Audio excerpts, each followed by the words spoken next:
Guys and welcome back to my channel. इससे पहले के पार्ट में हम लोगों ने देखा था कि जब लैंडमार्क जी की आंखें खुलती है वो बिल्कुल एक अलग जगह पे था।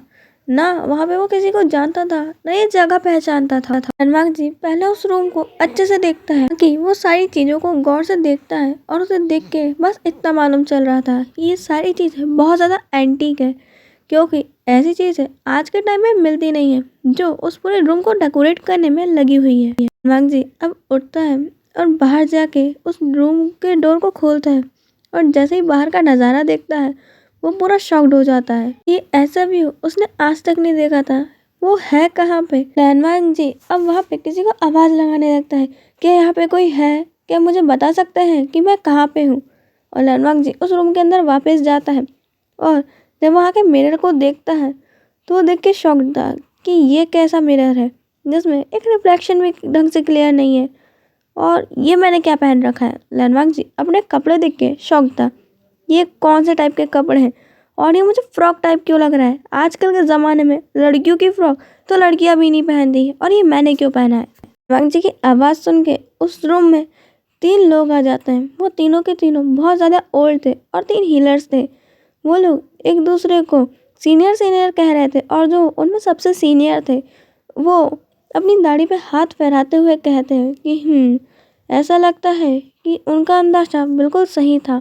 इसके दिमाग में बहुत ज़्यादा ही सदमा लगा है। लैंडमार्क जी कहता है कि क्या आप कह रहे हैं, मेरा दिमाग बिल्कुल सही है। वो पर्सन आता है और वेवशान का हाथ की नर्व्स चेक करने लगता है। वेवशान अपना हाथ खींचते हुए कहता है, अरे ऐसे कैसे मुझे टच कर सकते हैं, आपने मुझे बताया नहीं कि मैं कहाँ हूँ और आप लोग कौन हैं और ये जगह कौन सी है, कहीं आप लोगों को चाऊ ने तो नहीं भेजा। और ऐसा कहकर लैंडमार्क जी उन सबसे दूर हट जाता है। वहाँ पे वो तीनों लोग कहते हैं कि ये हंगवन जिनको क्या हो गया है, वो ऐसा बिहेव क्यों कर रहे हैं। जब से वो नाइट हैंड से आए हैं पहले उनके पूरे कपड़े अलग थे, उनके बाल इतने छोटे हो चुके हैं और यहाँ पे अब वो हमें भी नहीं पहचान रहे हैं और ये सारी कैसी बातें कर रहे हैं। वो उनमें से एक हीलर कहता है कि जाओ जाके लैंड कुरैन और लैंड चिचन को बुला के लाओ। पे अब वो हीलर जाता है और वहाँ से अब 2 पर्सन्स आ रहे थे और उनको आता देख तो वो हीलर जो रास्ते में था वो पूछता है, आप तो अभी अंदर थे ना हंगवत। लैंडमार्क जी उस हीलर को ग्रीट करता है और कहता है, माफ़ कीजिएगा सीनियर, पर मैं इस बारे में कुछ भी नहीं जानता। मैं तो अभी अभी वेवशान के साथ नाइट हंट से लौटा हूँ। वहाँ पे अब उस हीलर का दिमाग चकराने लग गया था कि अभी अभी जो अंदर है तो फिर वो कौन है और वो बिल्कुल हंगवत जुन जैसा क्यों दिखता है। वेवशान कहता है कि क्या हुआ सीनियर, क्या हम लोग आपकी कुछ मदद कर सकते हैं। वहाँ पे वो हीलर अब उन्हें सारी बात बताता है कि कल नाइट हंट से जब जूनियर डिसाइपल्स आए थे तो वो वांगजी जैसे दिखने वाले एक पर्सन को अपने साथ लाए थे। उनका मानना था कि वांगजी के ऊपर किसी बीच ने हमला किया है और इसलिए वांगजी की ऐसी हालत है। उसके आगे उन्हें कुछ भी नहीं पता, वांगजी ने उन्हें भेज दिया था, बट उनके रास्ते में आगे ही उन्हें वांगजी बेहोश मिला था और वो लोग उसे यहाँ पे ले आए। बट आज सुबह सुबह आप लोग आ रहे हैं, पर्सन को भी अभी होश आया है, इसलिए वो हम में से किसी को पहचान नहीं पा रहा है। वे वेवशान और लैंडमार्क जी अब अंदर पहुंचते और वो हीलर अब वहां से चला जाता है लैंड चिचन और लैंड कुरैन को बुलाने। अब लैंडमार्क जी उस रूम में एंटर करता है। रूम की तरफ आते हुए कदमों की आवाज़ सुन के हमारा मॉडर्न लैंडमार्क जी भी उस और देखता है। 2 मिनट का ब्रेक, मैं मॉडर्न लैंडमार्क जी को लैंडमार्क जी ही बुलाऊंगी और जो हमारा हिस्टोरिकल लैंडमार्क जी मैं उसे हंगवत जुन बुलाऊंगी। लैंडमार्क जी हंगवत जुन को घूर ही रहा था कि ये पर्सन तो बिल्कुल मेरी तरह दिखता है, बट इसके बाल बहुत ज़्यादा लॉन्ग है और इसकी ड्रेस भी ऐसा लगता है कि अभी अभी ये कोई एक्टिंग कर रहा है या फिर कोई हिस्टोरिकल ड्रामा की यहाँ पे शूटिंग हो रही है।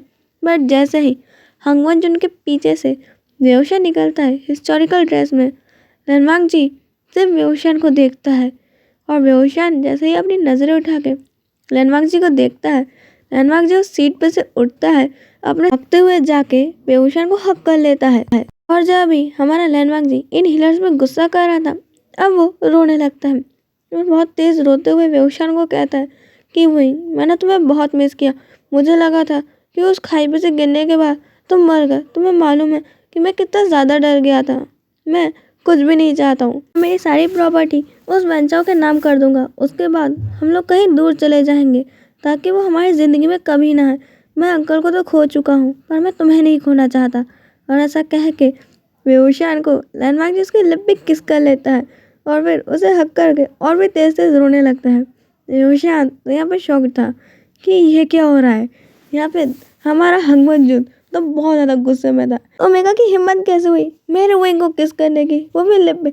मेरे वोइंग की फर्स्ट किस चुरा ली, मैं ऐसा छोड़ूंगा नहीं। और ऐसा सोचते ही जाते हैं और लैंडमार्क जी को अब बेहोशान से दूर करते हैं और बेहोशान के सामने जाके खड़े हो जाते हैं और मॉडर्न लैंडमार्क जी से कहते हैं दूर रहो तुम मेरे वोइंग से। तुम हो कौन और ऐसे कैसे तुम किसी भी अल्फा को किस करते फिरते हो, क्या तुम्हारे यही मैनर्स है। वहाँ पर लैंडमार्क जी उसे गुस्से में देखता है और अब उसको बेहोशान से दूर कर देता है और कहते हैं कि तुम कौन हो, तुम नहीं जानते कि मैं वोइंग के साथ बचपन से हूँ, मैं उसे अच्छे से जानता हूँ, तुम्हें उससे दूर रहना चाहिए। क्या तुम्हें कोई मैनर्स नहीं है कि तुम्हें दूसरों के अल्फा के पास नहीं जाना चाहिए। मैं हंगमंजुन अब वोइंग की तरफ देखते हुए कहते हैं कि ये क्या कह रहा है, क्या सच में तुम लोग इतने ज़्यादा करीब हो और तुमने कभी मुझे बताना ज़रूरी भी नहीं समझा। बेहोशान कहता है कि मैं नहीं जानता इस पर्सन को, मेरी विश्वास करो, मैं तो हमेशा से जैंग फैमिली में था और अभी पढ़ने के लिए यहाँ पे आया हुआ हूँ। हंगमंजुन कहते हैं कि हाँ ये बात तो सच है। फिर अब वो मॉडल लैंडमार्क जी की तरफ देखते हुए गुस्से में कहते हैं कि तुम झूठ बोलना बंद करो, तुम सच सच बताओ कि तुम कौन हो। वहाँ पे इसी बीच में लैंड कुरन और लैंड सिचन भी आ जाते हैं। वहाँ पे आते ही कहते हैं ये सब क्या हो रहा है यहाँ पे। लैंड कुरन की आवाज़ सुन के लैंडमार्क जी शॉक था और उस और देखता है और वो और भी तेज़ रोने लगता है और वो भागते हुए जाता है और लैंड कुरन को भी हक कर लेता है और अब तो उनकी गोद में ही चढ़ जाता है, उतरने का नाम ही नहीं ले रहा था। बहुत तेज तेज वांग जी रो रहा था। लैंड कुरन उसे शांत कराते हैं और कहते हैं कि वांग जी क्या हुआ, तुम ऐसे क्यों रो रहे हो।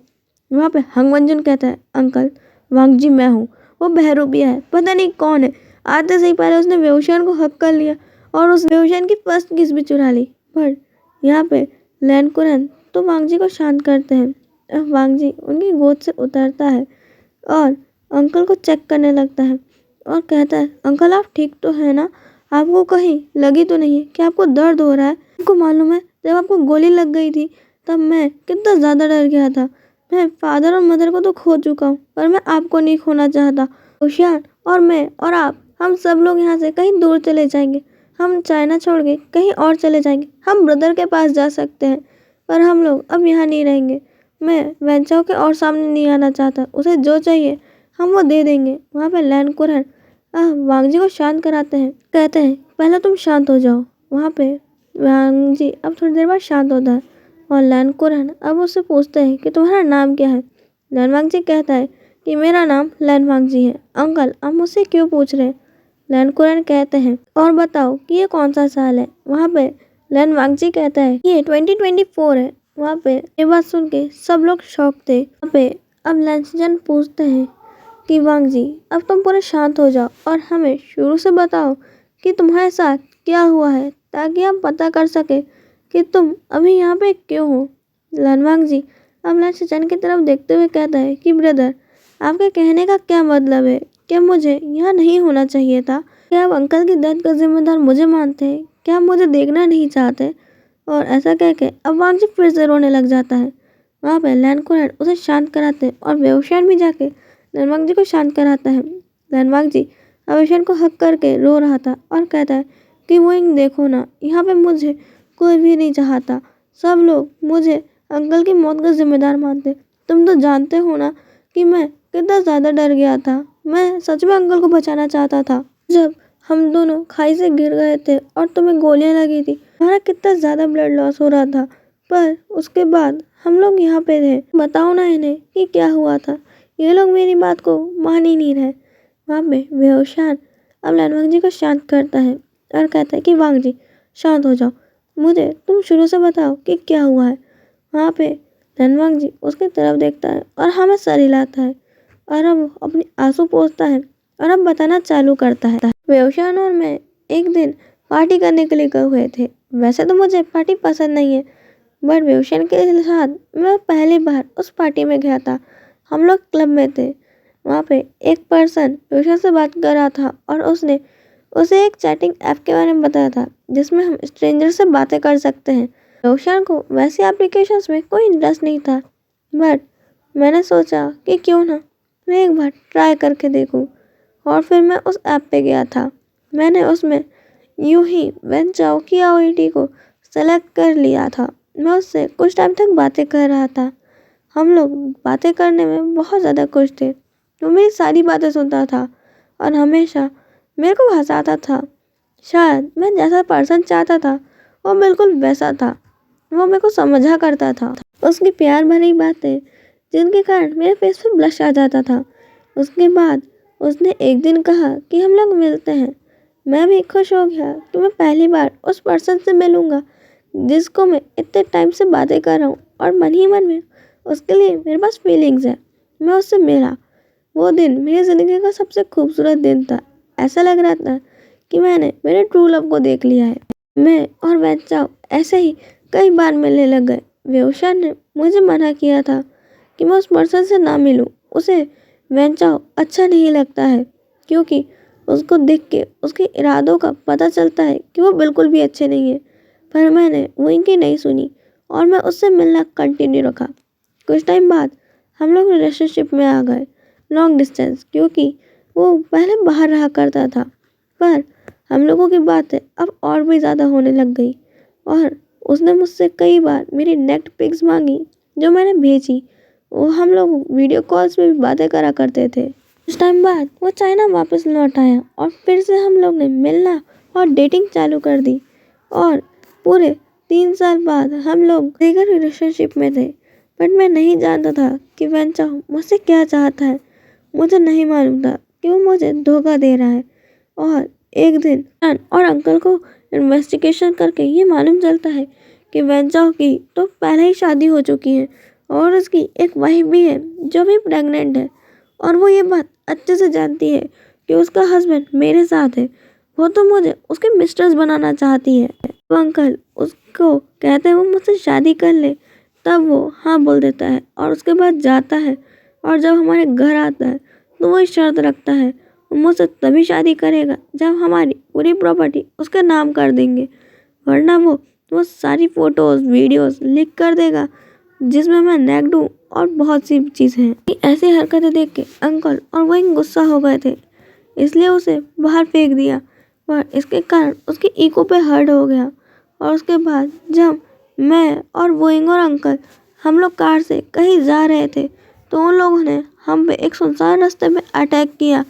और वहाँ पे जब वेओशान उनसे बातें करने गया उन्हें दूर करने, तो वेन चाओ के गुंडों ने उसमें गन तान दी। और फिर अंकल जब उनसे कहने लग गए कि वो गलत कर रहे हैं और उन्हें समझाया और उन्हें कहा कि वो पैसे देके सारी बात साफ कर देंगे, बट वेन चाओ ने गोली चला दी जो सीधे अंकल के सीने में लगी और ब्लड लॉस होने के कारण और वो टाइम पे हॉस्पिटल ना पहुंच पाने के कारण उनकी डेथ हो गई।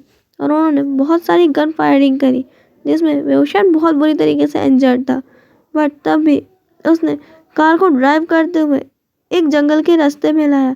वहाँ पे सामने से ही वेन चाओ आ रहा था और हमारी कार गलती से एक पेड़ से टकरा गई थी। और फिर मैं और वही जंगल के अंदर भाग गए ताकि वो लोग हमें पकड़ ना पाए। पर फिर हम लोग एक डेड एंड में पहुंच गए जहाँ एक खाई थी और फिर वेन चाओ और उसके गुंडे वहाँ आ गए थे। वो लोग हमें फोर्स कर रहे थे और हम लोग पीछे हटते जा रहे थे और हमने देखा नहीं और मेरा और वही का पैर फिसला और हम लोग उस खाई से गिर गए। उसके बाद जब मेरी आंखें खुली तो वही मेरे दूर था। उसका नीचे गिरने के कारण और बहुत सारी झाड़ियों से टकराने के कारण खरोंचों से और भी ज़्यादा ब्लड निकल रहा था और भी ज़्यादा उसकी गोलियां उसे पेन कर रही थी। उसके बाद वेओशान भी मर जाता है। पर वहाँ पे अचानक से ढेर सारी बटरफ्लाइज आने लग जाती हैं जो मेरे ब्लड पे, जहाँ से मेरे को ब्लड निकल रहा था, वहाँ चिपक गई थी। और उसके बाद मैं बेहोश हो गया और जब मेरी आँख खोली तो मैं इस जगह इस रूम के अंदर था और वही बिल्कुल सही सलामत है और अंकल आप भी जिंदा हो। वेओशान वहाँ पे ये सारी बात सुन के समझ रहा था कि लैनवांग जी ने टाइम ट्रेवल कर लिया है और वो यही सारी बातें लैन कुरैन, लैन चिचेन और हंगवन जिन से कर रहा था। वहाँ पे सब चीज़ें डिस्कस करने के बाद लैन कुरैन कहते हैं कि तुम यहाँ रह सकते हो और वांग जी तुम इसे अपने कपड़े दे देना और यहाँ के सारे रूल्स के बारे में बता देना। हंगवन जुन हमें सर हिलाता है और जैसे ही हंगवन जुन लैनवांग जी को अपने रूम में ले जाने लगता है तो रणवांग जी अब जाके विभूषण का हाथ पकड़ लेता है। वो कहता है मैं इस पर्सन के साथ कहीं नहीं जाऊंगा। देखो तो इसकी आंखों में कितना ज्यादा गुस्सा है। अगर तुमने मुझे वही इसके साथ अकेला छोड़ा और कहीं इसने मुझे मार दिया तो इसके हाथ में तो तलवार भी है और मैं इसके साथ नहीं जा सकता। मैं सिर्फ तुम्हारे साथ जाऊंगा और मैं तुम्हारे साथ ही रहूंगा। उसके लिए इतना ही। हम मिलेंगे नेक्स्ट पार्ट में। बाय।